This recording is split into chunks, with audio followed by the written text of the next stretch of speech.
Good morning, Malcolm. I understand you've got fluffy coffee.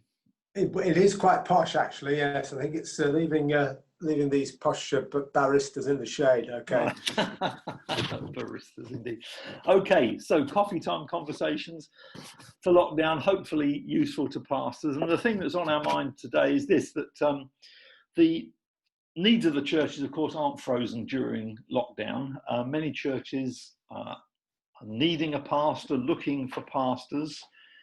And yet, of course, with the pandemic, churches can't meet the men face to face or have them preach in the normal way.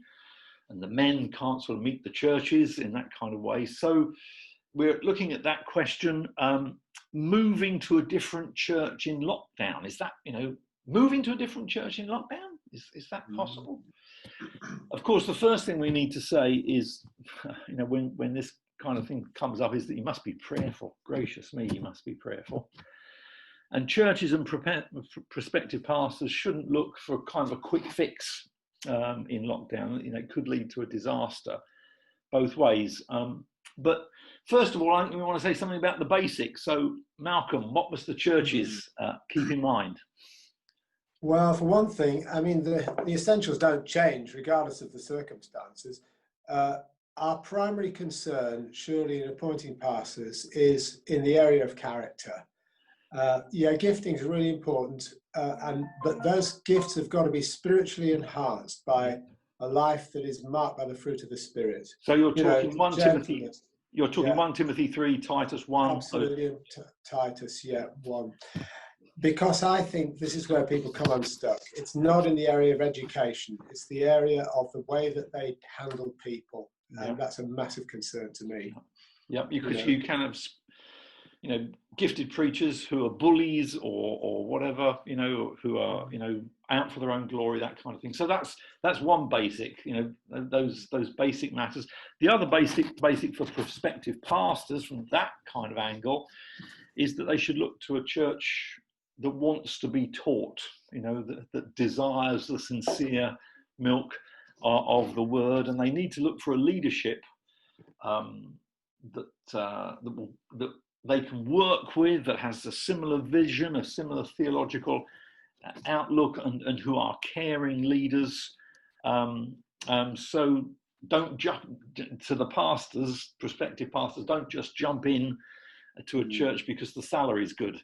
But the question is, of course, that those basics are there, but how do both sides make informed decisions in lockdown? That's the real crux of it, isn't it? So you've had some experience of seeing some men moving towards churches. What lessons are there for them to learn? Yeah, I think, well, generally, making big decisions when we're not meeting the normal way isn't helpful, but we don't know, these periods go on a long time, and sometimes things have got to be dealt with. So some decisions are going to be essential.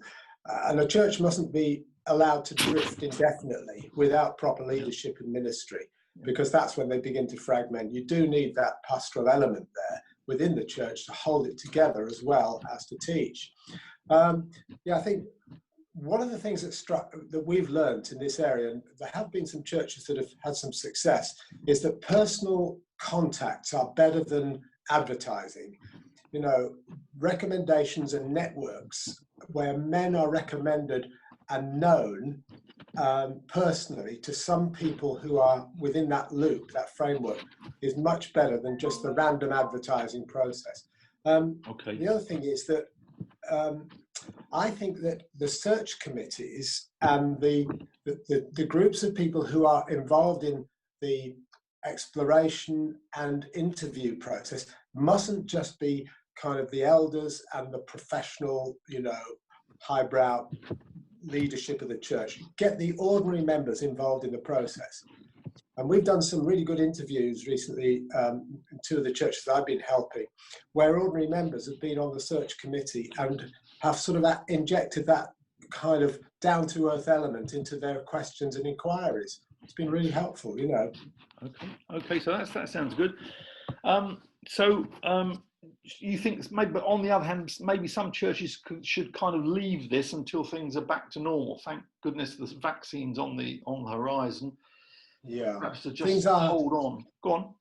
Yeah, well, things are looking up, but we're still in the early days of all that. I think there's a lot of excitement, but yeah, it's one thing if the scientists doing something in a laboratory, it's another thing for the actual, you know, machinery to get rolling to get it all out there. Indeed. So we may be some time yet, but I think that when God is involved, he can work through the most unusual circumstances. And we've had some encouragements up in this area where I am. Excellent. Definitely.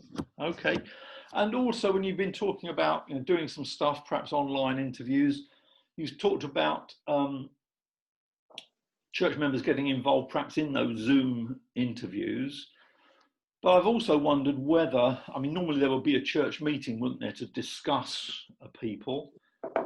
Actually, whether, you know, other church members kind of would feel freer online, emailing, perhaps the search committee, just, you know, perhaps feeling able to be a bit more honest. I don't know whether that might be something.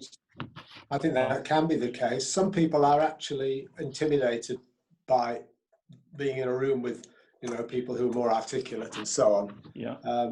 We need to be, I think, going to be creative. You know, think of different ways to gather information and include people. Including people is really important, you know. Otherwise, it's just an executive decision from the top, isn't it? And then, you know, obviously, I think you've kind of mentioned this, but references from other people become really important. You know, when you can't meet face to face, you've got to really follow up on those references from other people. Yeah, personal testimonies can be a little bit, a bit idealistic sometimes. People fill in a form and they come in with all these. It's a bit like Facebook. They always present themselves in the best possible light. So we need some good down-to-earth references, don't we? And what about from the point of view of perhaps the pastor and his wife? You know, they're kind of looking to move, or that they feel the Lord is prompting them to move. Anything you've got to say, you know, to them as they kind of think through perhaps approach by a church?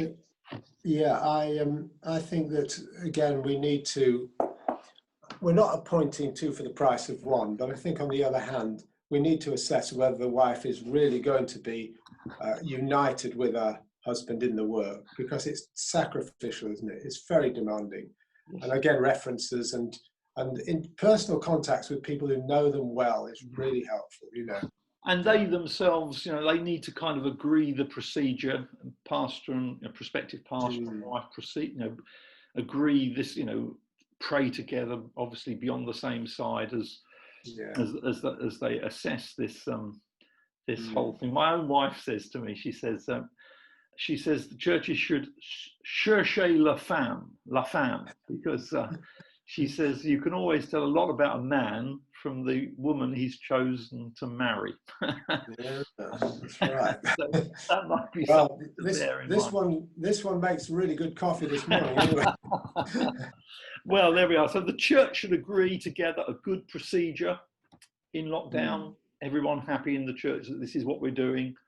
And again, the pastor and the prospective pastor and his wife, again, they should agree together perhaps the procedure and what they're looking for, and be very prayerful at this time.